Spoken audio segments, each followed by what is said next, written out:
Magsabaw unta kog Bisayang manok para sa akong next content. Unya nagsabot mi ni Papa nga siya mulapwa og muhinlo, unya ako'y muhiwa og muluto. Og nangita dayon kog pwede masagol sa mga tanom ni Mama diri sa among tugkaran. Uban aning kuyog baboy nga iro.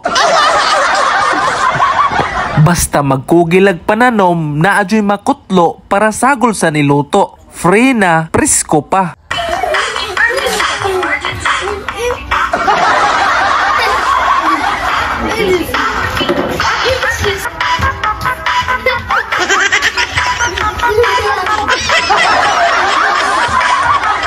Pag abot sa kusina, giluto na din ni Papa. Murag wa jud may magkasinabot ani ba.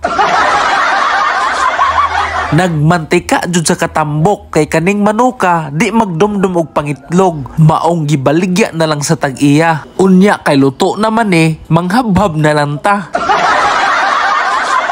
Bahalag na yabo atong content. Ang importante, mayabo pud nato ang sabaw sa atong bahaw. Ini orang mangkadin oi.